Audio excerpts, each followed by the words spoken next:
Adalah suatu proses yang dilakukan oleh setiap organ pencernaan untuk mengolah makanan agar dapat diserap nutrisinya dan diubah menjadi energi. Sistem organ pencernaan pun terdiri dari organ-organ yang memiliki peranannya masing-masing dalam mengolah makanan.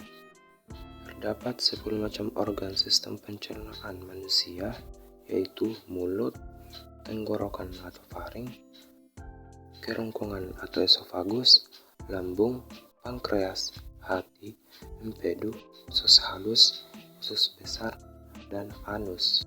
Mari kita membahas satu persatu masing-masing organ pencernaan dan fungsinya. Yang pertama itu ada mulut. Mulut sendiri terdapat bagian-bagian yang berperan pada sistem pencernaan, yaitu ada gigi, lidah, dan kelenjar ludah.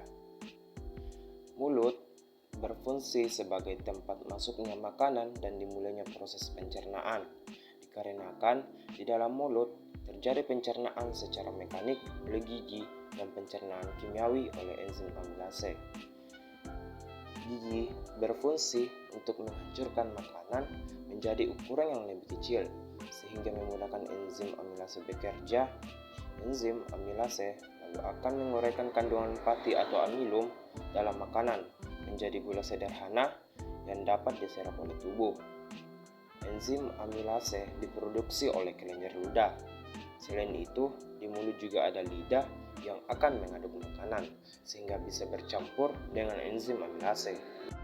Yang kedua, ada tenggorokan dan kerongkongan.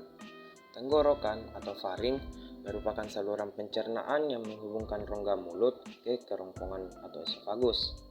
Makanan yang ditelan dari mulut kemudian masuk melalui tenggorokan dan diteruskan ke kerongkongan. Pada dinding kerongkongan terjadi gerakan peristaltik, yaitu gerakan meremas-remas yang mendorong makanan menuju lambung. Yang ketiga, yaitu lambung. Sistem pencernaan pada manusia selanjutnya adalah lambung. Di lambung terjadi pencernaan mekanik dan pencernaan kimiawi. Pencernaan mekanik di lambung terjadi saat makanan dihaluskan kembali oleh otot-otot lambung. Sementara itu, makanan akan mengalami pencernaan kimiawi dikarenakan dicerna oleh enzim dalam getah lambung. Getah lambung ini dihasilkan dari sel kelenjar dinding lambung.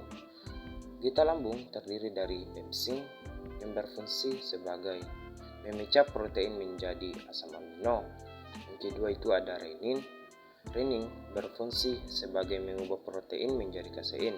Yang ketiga itu ada asam klorida atau HCl yang berfungsi untuk membunuh kuman dan bakteri pada makanan dan mengaktifkan opsinogen dan menjadi pepsin. Lambung terdiri dari beberapa bagian, yaitu fundus, badan lambung, kardiak, pilorus, dan otot sphincter. Masing-masing bagian lambung ini mempunyai fungsi khusus. Jadi, secara keseluruhan, fungsi lambung diantaranya untuk mencerna protein, yang kedua menyimpan makanan selama 2-5 jam, dan yang ketiga mematikan mikroorganisme berbahaya yang ada di lambung disebabkan adanya asam lambung. Selanjutnya yang keempat ada pankreas, hati, dan empedu. Hati adalah organ pelengkap dalam sistem pencernaan karena akan membentuk cairan empedu yang diperlukan dalam proses pencernaan lemak. Cairan empedu ini berwarna kuning kehijauan yang mengandung garam, lecithin, dan kolesterol. Cairan empedu tersebut akan ditampung di kantong empedu sebelum digunakan di usus halus. Kantung empedu fungsinya menyalurkan empedu ke usus halus, hati berfungsi untuk menghasilkan empedu, dan pankreas berfungsi untuk memproduksi enzim pencernaan untuk mencerna karbohidrat, protein, dan lemak di usus halus.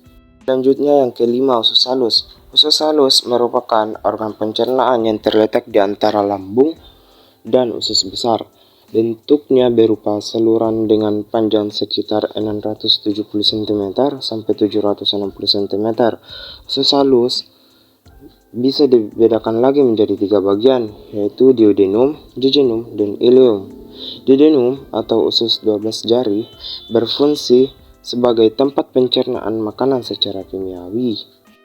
Jejunum atau usus kosong dan ileum atau usus penyerapan sama-sama berfungsi sebagai tempat penyerapan sari makanan atau zat gizi sederhana.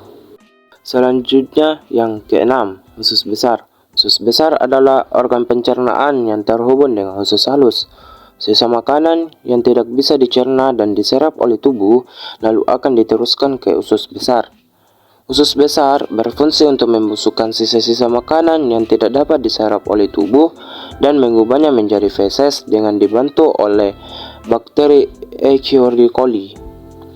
Di usus besar terdapat beberapa bagian, yaitu yang pertama kolon sebagai tempat pemadatan feses atau penyerapan kembali air dari zat sisa makanan. Yang kedua, rektum sebagai tempat menyimpan feses sementara waktu. Dan yang ketiga, umba cacing, yaitu bagian yang berbentuk memanjang seperti cacing. Bagian ini bisa membengkak jika ada sisa makanan yang tersumbat di dalamnya, lalu menimbulkan penyakit usus buntu. Selanjutnya, yang ketujuh atau organ yang terakhir di dalam sistem pencernaan, yaitu ada rektum dan anus. Sebelum feses dikeluarkan dari tubuh melalui anus, feses akan disimpan terlebih dahulu di dalam rektum. Di rektum ini, sensor akan mengirimkan sinyal ke otak untuk memutuskan apakah feses perlu dikeluarkan atau tidak. Jika feses perlu dikeluarkan, anus akan berfungsi sebagai tempat untuk membuang feses atau zat sisa makanan tersebut.